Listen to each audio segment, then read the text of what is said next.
Energy. Energy. Energy. Pearl, Pearl, the science girl. Pearl, Pearl, the science girl. Pearl, Pearl, the science girl. Pearl, Pearl, the science girl. Pearl, Pearl, the science girl. Pearl, Pearl, the science girl. Pearl, Pearl, the science girl. Pearl, Pearl, the science girl. Pearl, Pearl, the science girl. Pearl, Pearl, the science girl. Pearl, Pearl, the science girl. Pearl, Pearl, the science girl. Pearl, Pearl, the science girl. Pearl, Pearl, the science girl. Pearl, Pearl, the science girl. Pearl, Pearl, the science girl. Pearl, Pearl, the science girl.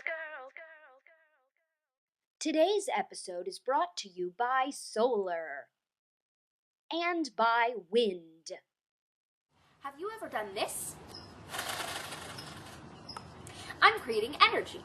Every time I blow on this pinwheel, it moves. Energy is how things change and move. It's everywhere around us, and it takes many different forms. When you cook, you use energy. When you eat, when you drive a car, even when you sleep. But there's a problem.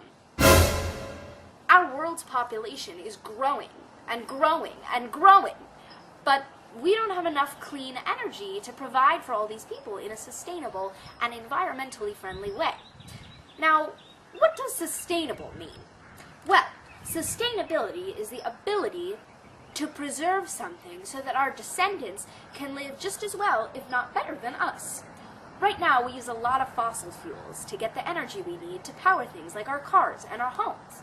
However, fossil fuels like coal and oil are polluting our environment, and they are non-renewable resources, meaning that at some point we are going to run out.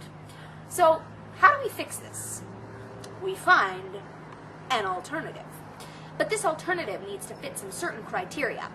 First of all, there needs to be a lot of this resource. Second, it needs to be renewable. And third, it should be pretty clean, meaning that it doesn't hurt or dirty the environment. Luckily, we've come up with some options that we call renewable energy sources. Come along, let's check them out. Here we have the sun. The sun's ultraviolet, or UV rays, give off energy, and we have figured out how to collect it in photovoltaic cells, otherwise known as solar panels, like the one I have here. From there, we can convert the collected energy from the sun into electricity. This electricity can then be used to heat pools, power cars, and turn on lights, like the little one I have right here. That's what I call a bright idea. Hey, Pearl, you hungry? I could go for a bite. What do you have? Well, I was going to make some s'mores. How are you going to make s'mores? You have no way to roast the marshmallows. Yes, I do. The sun. I'm going to make my very own solar oven. Kids, try this at home. Here's what you'll need. 1 empty box, aluminum foil, some tape, scissors, a paper plate, and last but not least, your s'more supplies. First, take your empty box and cut out a flap at the top of the box, leaving a 2-inch border along the sides and the front. Then, wrap the front side of the flap and the interior with aluminum foil, shiny side up. Then, place your marshmallows on a paper plate and place it inside the solar oven. The reflecting solar rays will slowly melt the marshmallows until they reach peak s'more form. At that point, you'll want to carefully remove them. Now what? We wait!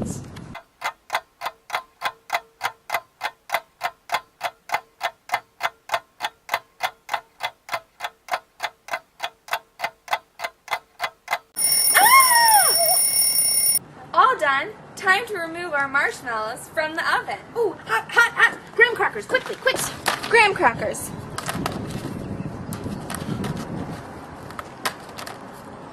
Chocolate, Chocolate. s'more. S'more.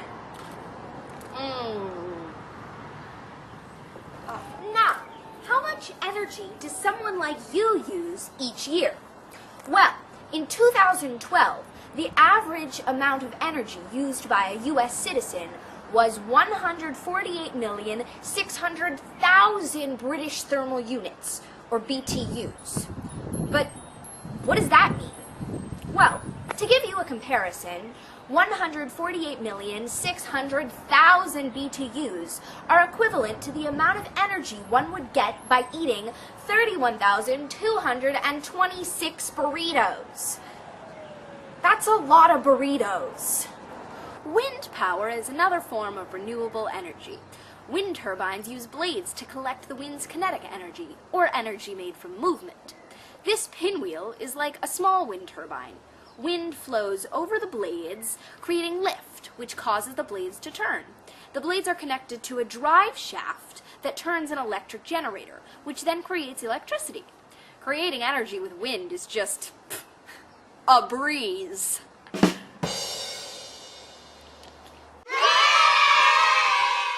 Hi, I'm Lee Patrick Sullivan with Energy Now, and today I would like to talk to you about the power of the wind. Wind is air in motion. It's caused by uneven temperatures on the Earth's surface when heated by the sun. Because the air over the land heats up more quickly than the air over the water, the warm air rises and the heavier, cooler air rushes in to take its place, creating wind. While this process is not as predictable as the rising and setting of the sun, it's just as renewable. In 2010, wind power generated about 2% of total U.S. electricity. Wind turbines harness the kinetic energy of moving air. The air blows over the blades, creating lift just like the wings of an airplane. This causes the blades to move, and through a drive shaft, this turns a generator that creates electricity. Similar to solar arrays, wind farms connect individual wind turbines together to generate electricity on a large scale. These wind farms can be built on both land and water. The word geothermal comes from the Greek words geo, or earth, and therm, heat. Geothermal energy is heat that comes from inside the earth. This heat can be recovered as steam or as hot water, and it can be used to heat buildings or generate electricity.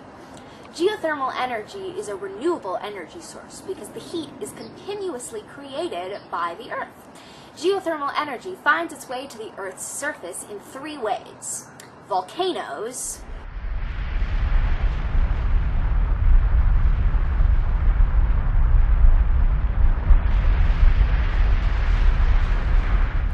hot springs,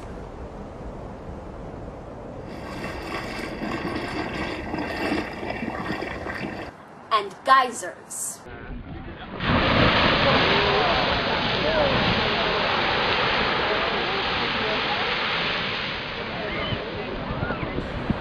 People around the world use geothermal energy to heat their homes and to produce electricity by drilling deep wells and pumping out the hot underground water or steam to the surface. Hydro means water in Greek, so hydropower is power that comes from water. Water can generate power through many different forms.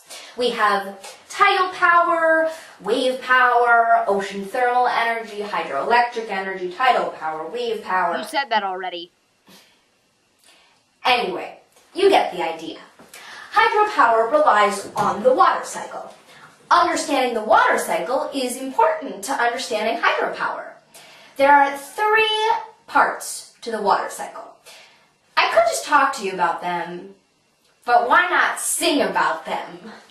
Water travels in a cycle, yes it does. Water travels in a cycle, yes it does. It goes up as evaporation, then forms clouds as condensation, then comes down as precipitation, yes it does.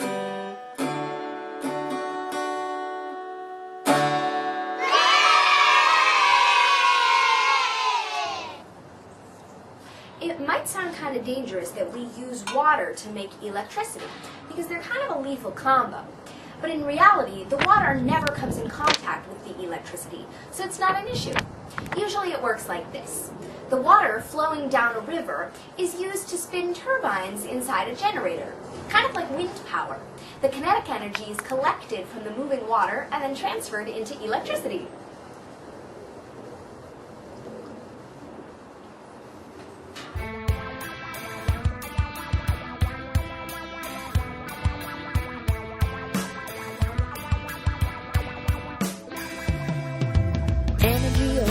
is what we're gonna need. What we're gonna need for the world to succeed. Energy, oh energy is what we're gonna need. What we're gonna need for the world to succeed. You've got the sun and the wind, the water and earth. Forget fossil fuels, they just give off dirt. The way to go is renewable. Thinking about the future, be sustainable. Use the heat from the sun, the movement from the wind, the water on earth, and the steam from within. Energy, oh energy is what we're gonna need. What we're gonna need for the world to succeed. Energy, oh energy is what we're gonna need. What we're gonna need for the world to succeed. I'm telling you, keep it clean and renew. Keep it clean and renew. Renew, renewable. Say it loud now. Energy, oh energy is what we're gonna need.